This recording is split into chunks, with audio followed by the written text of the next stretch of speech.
Dans le challenge numéro 5, nous vous posions également la question de savoir à quel moment l'événement terminate est-il utile. Alors terminate ou terminaison, en fonction des traductions, il va avoir différents noms, mais c'est cet événement-là qui est représenté avec un rond plein à l'intérieur de l'événement de fin.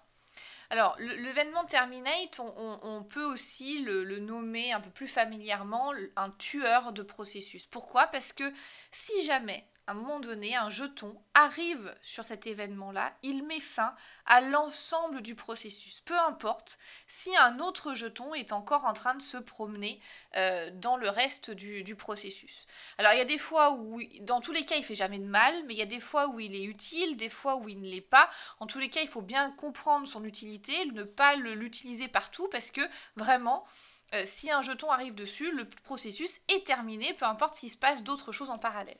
Alors dans le premier cas, on avait une passerelle ici exclusive. Exclusive, ça veut dire quoi? Ça veut dire qu'on part soit en haut, soit ici sur la droite. On a soit, c'est un seul chemin possible qui va continuer en fonction de la condition. Donc soit on va se retrouver à faire la tâche 2, soit on va se retrouver à faire la tâche 3, la 4 et la 5. Ça veut dire que si on part sur la tâche 2, qu'on a un petit jeton qui vient se promener ici en haut, une fois que la tâche 2 est terminée, on atteint notre événement terminate, bon bah il met fin à l'ensemble du processus, ok, mais vu que de toute façon il n'y a rien d'autre qui est en train de se passer en même temps, pas bien utile. La tâche 3, 4 et 5 ne se sont pas déclenchées puisque c'était soit la tâche 2, soit l'autre bloc.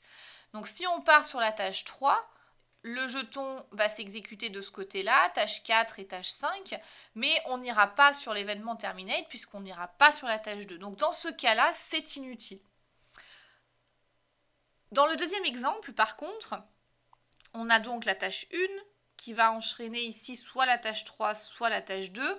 Imaginons qu'on continue plutôt sur la tâche 3. Ici, on a une passerelle parallèle.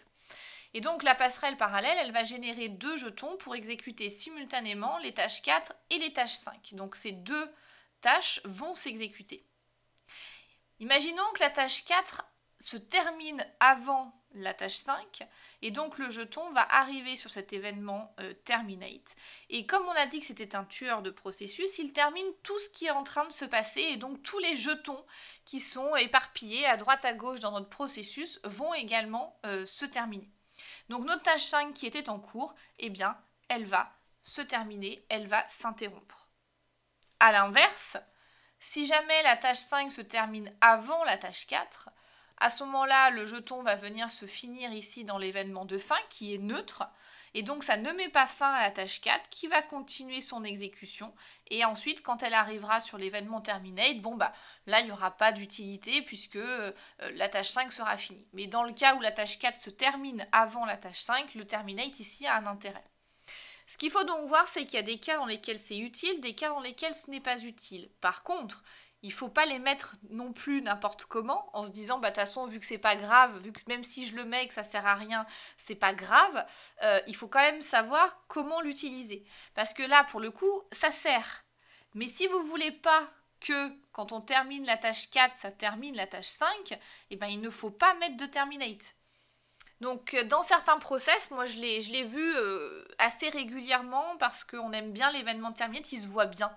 Donc il y a une question aussi de lisibilité. L'événement terminate, il ressort par rapport aux autres, on voit ce gros rond noir, donc on a tendance des fois à vouloir l'utiliser, à le mettre un petit peu partout.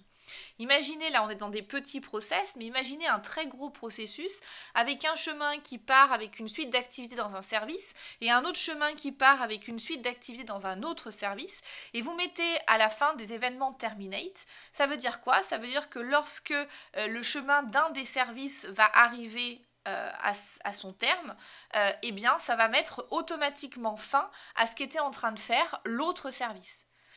Parce que ça vient mettre fin à l'ensemble du processus. Et je ne pense pas souvent que ça soit exactement ce que vous voulez faire. Donc, oui, il y a des fois où c'est utile, oui, il y a des fois où c'est inutile. Quand c'est inutile, c'est pas forcément grave de le mettre.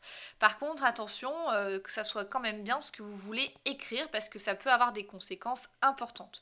Rappelez-vous juste, l'événement terminate, il met fin à l'ensemble du process. Donc si vous avez un jeton qui arrive dessus, ça met fin à tout ce qui peut se passer en parallèle en même temps. S'il n'y en a pas, c'est pas grave. S'il y en a, est-ce que c'est vraiment ce que vous vouliez faire?